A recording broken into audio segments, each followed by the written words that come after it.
Accueillir maintenant Anthony Tartare de chez WINAV.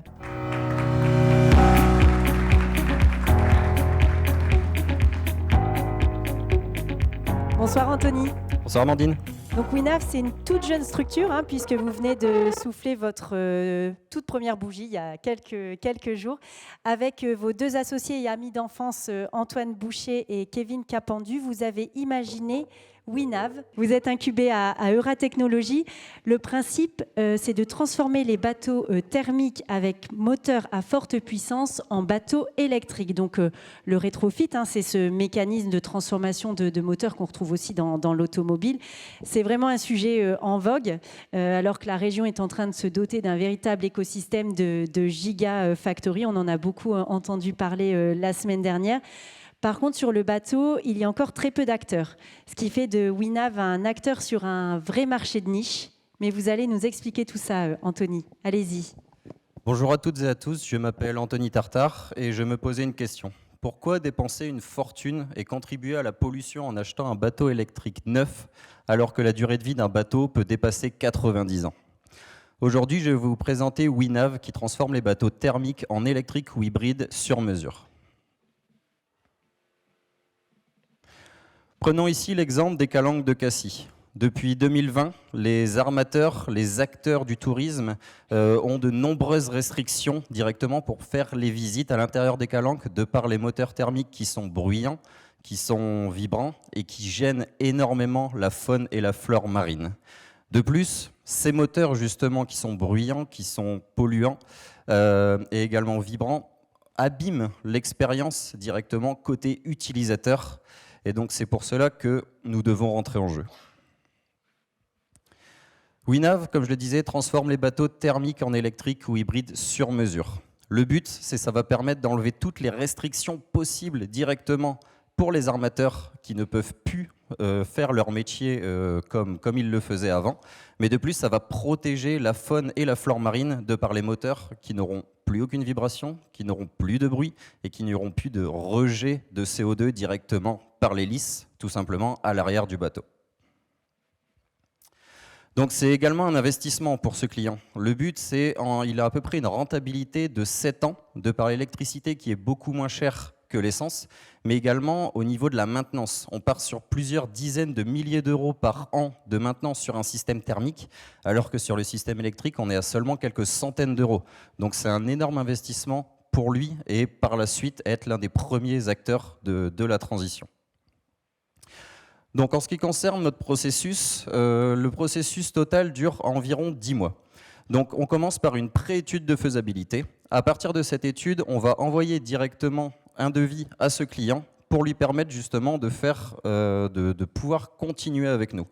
Une fois engagé, on va s'occuper de faire la prise de code directement sur son bateau et l'homologation. C'est-à-dire que la stabilité faite par notre architecte naval va nous permettre de savoir où placer les batteries et de ne perdre aucun passager directement sur le bateau. De plus, on fait également les demandes d'aide privées ou publiques qui peuvent atteindre 80% directement pour cet armateur et ainsi procéder à une transformation à moindre coût. Ensuite, directement dans nos locaux, on va directement faire l'ingénierie, on va faire tout le design et à la fin des tests, on sera en partenariat avec des chantiers navals pour faire la transformation le dernier mois sur la période de 10 mois complète. Donc notre marché adressable, on est vraiment sur un marché de niche et on compte plus de 117 000 bateaux supérieurs à 8 mètres. Pourquoi supérieur à 8 mètres? Parce qu'on a un point qui est très intéressant par rapport à la voiture, c'est qu'un bateau supérieur à 8 mètres a énormément de place dans la cale. Donc l'autonomie est en aucun cas à problème directement dans le milieu naval. De plus, avec un panier moyen d'environ 200 000 euros, on a un chiffre d'affaires potentiel de 23 milliards d'euros, ce qui est un énorme point directement pour nous. Notre cœur de cible direct est tout ce qui va être loueur de bateaux, tout ce qui va être acteur du tourisme, comme je le disais précédemment, les calanques de Cassis, ce qui nous offre un marché d'environ 6 000 personnes directement pour justement transformer leur bateau. On compte faire 8 signatures d'ici la fin de l'année. Donc avec un chiffre d'affaires de 200 000 euros, ça fait un chiffre d'affaires de 1,6 million d'euros. Et il faut savoir que l'année du nautisme commence en septembre. Donc l'année directement dans le nautisme est de septembre à août. Et donc là, c'est en septembre qu'on aura principalement les plus grosses signatures d'ici la fin de l'année. Donc qui sommes-nous? Donc nous sommes à la base 3 amis d'enfance, comme le disait Amandine. Donc Kevin et moi-même, on est ingénieurs dans les véhicules intelligents électriques et nous sommes également associés à Antoine Boucher, qui est ingénieur dans les technologies de l'information. Et à nous trois, on a pu faire tout notre bateau 100% rétrofité 200 chevaux qu'on a fait de A à Z à 3. Nous sommes également accompagnés par Claude Pruvot, par Olivier Tranceau et Éric Divry sur de nombreux points comme la partie évolution de l'entreprise, faire les bons choix, la partie commercialisation, mais en plus de ça, la partie challenge. Donc si on regarde un petit peu la roadmap du développement, on a été créé en avril 2022 et le bateau est donc 100% terminé, 100% rétrofité. Et donc les nombreux essais qu'on a fait les 2 derniers mois se sont montrés plus que concluants. Donc là, actuellement, nous sommes dans la phase de commercialisation et comme je le disais, de septembre à décembre, nous comptons faire 8 signatures car la demande est énorme directement sur le nautisme. Car il y a un point à savoir, c'est que la transition écologique dans le bateau a 6 ans de retard sur la voiture. Donc en fait, il y a tout à faire. Et donc on estime 120 signatures en 2026 avec un chiffre d'affaires d'environ 30 millions d'euros. Donc actuellement, nous levons 1,5 million d'euros avec 1 million d'euros en equity et 500 000 euros de dette. Le but, ça va être principalement l'évolution de l'entreprise et ne pas se faire prendre avec trop de demandes et ne pas pouvoir justement assurer cette demande. On est actuellement les seuls à proposer tout ce processus en forte puissance. De nombreux acteurs sont déjà présents inférieurs à 80 chevaux. Notre cible, c'est tout ce qui est de 80 à 2000 chevaux. Également, concernant, on compte associer 30% de la levée de fonds à notre application qui est WeSafe. Donc justement, cette application, on a intégré l'Agence spatiale européenne pour développer la première application de Safe Return to Base au monde. C'est-à-dire qu'à partir du moment où l'autonomie ne permettra que d'aller vers la borne de recharge la plus proche, le bateau va se brider et obliger à prendre la direction de cette borne de recharge pour n'avoir aucun problème de panne sèche. C'est tout simplement l'application Tesla du maritime. Car il faut noter qu'à contre-courant, un bateau peut consommer jusqu'à 3 fois plus que dans le sens du courant. Donc c'est pour ça que notre partenariat avec l'ESA a tout son sens pour récupérer l'imagerie spatiale en temps réel et donc pouvoir avoir accès à tous les courants proches des côtes. Dans un premier temps, cette application qui va sortir d'ici quelques semaines aura toutes les bornes de recharge directement pour le maritime, comme on peut l'avoir sur les voitures. Et rien que cette fonctionnalité de l'application sera une première mondiale.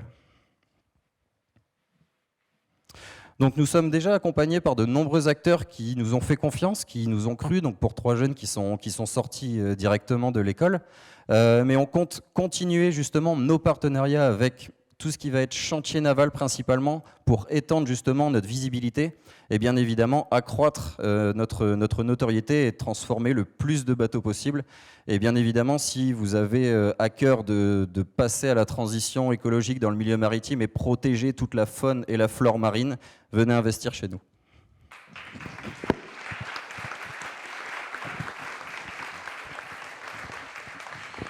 Merci beaucoup, Anthony.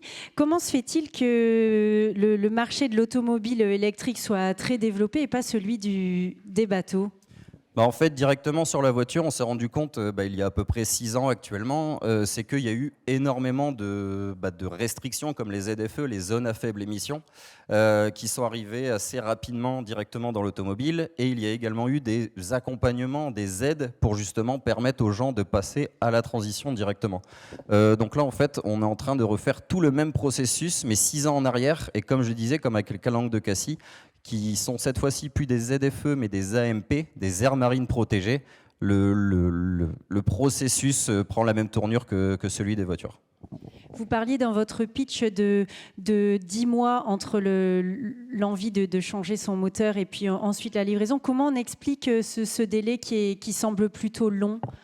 En fait, il faut savoir que sur chaque bateau, on doit faire un produit sur mesure, peu importe la puissance, peu importe l'autonomie, peu importe les performances souhaitées directement par le bateau.